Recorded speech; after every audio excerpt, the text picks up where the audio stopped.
How should I warm up before practicing violin? Keep watching to find out. If we haven't met, hi, I'm Megan. I'm a violinist and teacher. I'm currently based in New Jersey. I've been playing the violin for over 20 years. I have both my bachelor's and master's degrees in violin performance. And I do a wide range of things, including teach private lessons, teach group classes, and of course, post videos here on YouTube and Instagram. If you haven't already, please subscribe to my channel. And if you like my video tips and tutorials, I highly recommend checking out the Online Violin Academy, where there are hundreds and hundreds of videos just like this one and even better. You can click the link in the description to check it out. Warming up is essential for having a good practice session. One, it not only prevents injury, right, but it also helps just get you in the headspace of practicing. So if you are a beginner on this violin journey, here's how I recommend warming up before your practice session. Now, the length of time you devote to your warm-ups is going to depend on how long you have to practice for the day. If you only have 20 or 25, 15 minutes to practice, don't spend 10 minutes warming up. Maybe spend 3 to 5 minutes so you can really maximize your practice.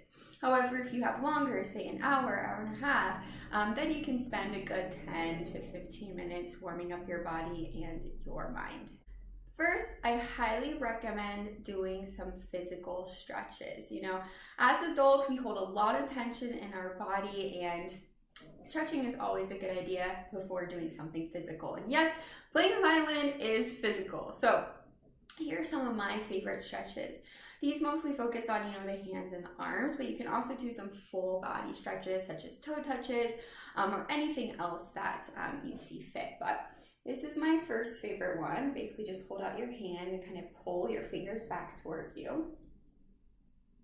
Like that. This really stretches this muscle out right here, which I think is great for playing the violin. We can also put our arms behind our head, like that, in front of us, like that. And if you have a wall, you can stretch out your arm like that. I'm feeling better already. Once your body is feeling loose and limber, then we can take to the violin. The first thing that I recommend practicing with your violin is static exercises. So what do I mean by that? Basically, exercises that do not involve playing.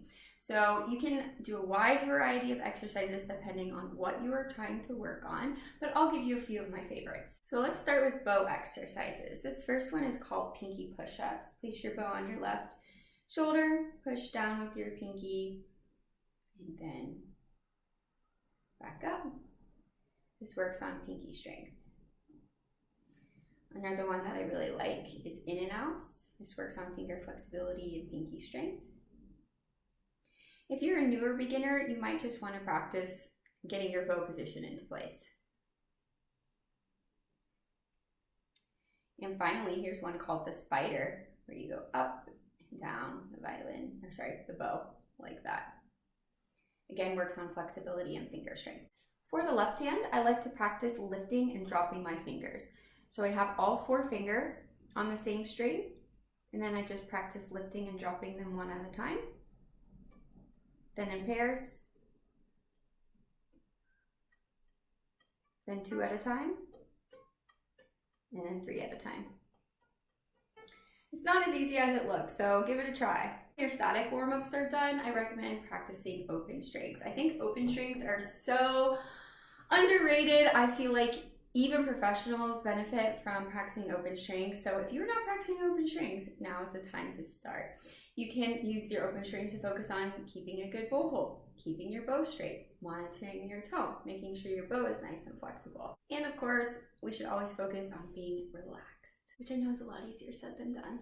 After open strings, practice your scales. If you're not practicing your scales, this is your sign. Practice your scales. If you are working on, more challenging scales, maybe start out with an easier scale to just get yourself warmed up. You can use scales to work on a variety of things, but here are some ideas.